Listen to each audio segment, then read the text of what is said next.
அனைவருக்கும் வணக்கம். அனைவருக்கும் இனிய தீபாவளி திருநாள் நல்வாழ்த்துக்கள். ஸ்ரீ வாராகி அன்பர்களுக்கு தீபாவளி நல்வாழ்த்துக்கள். எல்லாருமே தீபாவளி அப்படிங்கிறது ஒன்றை கொண்டாடுறது தான். அந்த நாள்ல மிக சிறப்பான அந்த நேரம் அப்படிங்கிறது நமக்கு இந்த வருடம் கிடைச்சிருக்குது அப்படிங்கிறத சொல்லலாம். இந்த வருஷம் தீபாவளியில நம்ம என்னெல்லாம் பண்ணலாம்? தீபாவளி அன்னைக்கு பார்த்தீங்கன்னா அந்த கேதார கௌரி விரதம் அப்படிங்கிறது கடைபிடிப்பது அப்படிங்கிறது இருக்கும். அதை நம்ம செய்யலாம். திருமணம் ஆகாதவர்கள் தீபாவளி அன்று கௌரி விரதம்ங்கிறது பண்றது, கோவில்ல போயிட்டு அம்மனுக்கு மாலை வாங்கி சாற்றுவது அப்படிங்கிறது பண்ணுங்க. சரி, தீபாவளிக்கு வரவேற்பதாய் அன்னைக்கு முந்தின நாள் வீட்டில் யம தீபம் அப்படிங்கிறது ஏற்றி வைப்பாங்க. எதற்காக இந்த தீபம் ஏற்றி வைக்கிறது? நீங்கள் பார்த்தீங்கன்னா தீபாவளிக்கு முந்தின நாள் நம்ம பாட்டியெல்லாம் என்ன பண்ணுவாங்கன்னா வாசல்ல நம்ம ஆளுக்கு ஒரு விளக்குன்னு சொல்லிட்டு இத்தனை விளக்கு அப்படிங்கிறது ஏற்றி வைப்பாங்க. அது முன்னோர்கள் செஞ்சுட்டு இருந்தாங்க. இப்போ நம்ம செய்ய தவறியது. அதை மீண்டும் செய்யலாமானா செய்யலாம். இந்த யம தீபம் ஏற்றி வைக்கிறது பார்த்தீங்கன்னா மாலைய பட்சத்தில் நம்முடைய பித்திருக்கள் அப்படிங்கிறது பூலோகத்திலேருந்து இறங்கி நமக்கு காட்சி கொடுப்பாங்களாம். அந்த பட்சம் நாள்ல அவங்க நம்ம கூட இருக்கிறதாக ஐதீகம். அவங்க எங்க உட்கார்ந்துருப்பாங்கன்னு பார்த்தீங்கன்னா அந்த அரச மரங்கள்ல இருப்பது அப்படிங்கிறது உங்களுக்கு தெரியும். இந்த மாலையபக்ஷ நாட்கள்ல அரச மரத்துல ஈவினிங் போய் விளக்கேற்றுறது அப்படிங்கிறது ஒன்று இருக்கும். அந்த பித்ருக்கள் நம்ம பூலோகத்துக்கு வந்துட்டாங்க, அவங்கள மீண்டும் வழி அனுப்பி வைப்பது அப்படிங்கிறது தான் இந்த யமதீபம். இந்த யமதீபத்தை எப்போ ஏற்றுறது? தீபாவளிக்கு முந்தைய நாள் ஈவினிங் மாலை நேரங்கள்ல 4 முகம் கொண்ட தீபங்களாக.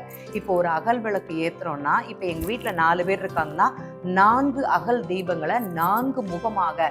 எப்போதுமே நம்ம தெற்க பார்த்து விளக்கு ஏற்றக்கூடாதுன்னு சொல்லுவோம். கிழக்கு, மேற்கு, வடக்கு 3 பாகங்கள்ல ஏற்ற சொல்லுவோம்.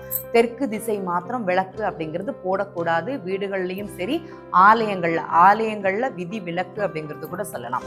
ஆனா இந்த யம தீபத்தை 4 முகங்களாக ஒரு அகல் விளக்குல ஏற்றுறது, அதுவும் பெரிய விளக்குல மகாபரணி அன்னைக்கு இந்த பெரிய ஒரு தீபம் வாங்கி ஏற்றுவோம் அல்லவா, அந்த மாதிரி விளக்கு ஏற்றுவது அப்படிங்கிறது அன்னைக்கு சிறப்பு. தீபாவளி அன்றைக்கு கங்கா ஸ்நானம் செய்வது அப்படிங்கிறது ரொம்ப விசேஷம். அது என்ன கங்கா ஸ்நானம்? நான் என்ன கங்கையில போயா குளிக்க போறேன்? கண்டிப்பாக கிடையாது. இந்த நம்ம வீட்டில் கங்கை நதி நம்ம ஆற்று அதாவது பைப்பில் கூட வரும் அப்படிங்கிறது தீபாவளி அன்னைக்கு ஐதீகம். காலம்பரை எந்திரிச்ச உடனே நல்லெண்ணெய் வச்சு தேய்ச்சி குளிக்கும் போது சீயக்காப்படி உபயோகித்து, அதுவும் வெந்நீரில் குளிக்கும் போது அந்த கங்கை நதியில் நீராடிய ஒரு புண்ணியம் அப்படிங்கிறது இந்த இடத்துக்கு இருக்குதான்னா அங்கே இருக்குது. அப்போ அந்த கங்கா ஸ்நானம் ஆச்சா அப்படிங்கிறதான் தீபாவளி அன்னைக்கு பெரியவர்கள் நம்மள்கிட்ட கேட்கக்கூடிய கேள்வி. முதல் கேள்வி என்ன கேட்பாங்கன்னா கங்கா ஸ்நானம் ஆச்சா அப்படிங்கிற ஒரு கேள்வி மட்டுமே. சரி, இது மட்டும்தான் விசேஷமா? அன்னைக்கு மாலைக்கு அன்னைக்கு மதியம் என்ன பண்ணுவாங்கன்னா லக்ஷ்மி குபேர பூஜை அப்படிங்கிறது பண்ணுவாங்க. செல்வ செழிப்பை தரக்கூடியது யாரு அப்படின்னா குபேரர் மட்டும்தான், மகாலட்சுமி மட்டும்தான். அந்த மகாலட்சுமியோட அஷ்டோத்திர சொல்லி நமக்கு தெரிஞ்ச அந்த குபேர வழிபாடு அப்படிங்கிறது அன்னைக்கு பண்ணுவது ரொம்ப சிறப்பு.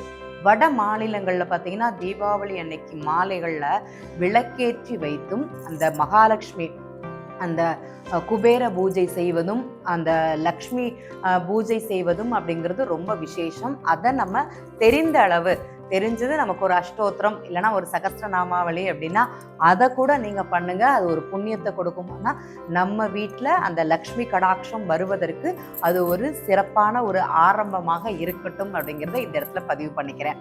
சரி, இந்த தீபாவளி மட்டுமா? அதுக்கு அடுத்து வரக்கூடிய சஷ்டிகளில் விரதம் இருக்க முடிந்தவர்கள் விரதம் இருந்து உங்களுடைய பிறவி பயனை, ஏன்னா உங்க கர்மாவை, நான் என்ன பாவம் பண்ணணும்னு ஒரு கேள்வி கேட்டிருந்தீங்கன்னா விரதம் இருந்து பட்டினி கடந்து அந்த பகவானுக்கு சேவை செய்ய முடிந்தவர்கள் என்ன சேவை? கோவிலில் போய் விளக்கேற்றுறது, விளக்க தொடச்சி கொடுக்கறது, கோவிலுக்கு தேவையான உபகரணங்கள், அங்கே தேவையான பாத்திரங்களை அலம்பி கொடுக்க முடிஞ்சது, அந்த கோவிலை பெருக்கிறது, அதை சுத்தமாக வச்சுக்கிறது, இந்த 6 நாளில் செய்யலாமானா செய்யலாம்.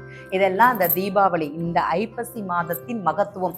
அதில் வரக்கூடிய தீபாவளி ரொம்ப ரொம்ப விசேஷம். அனைவருக்கும் இனிய தீபாவளி திருநாள் நல்வாழ்த்துக்கள். நன்றி.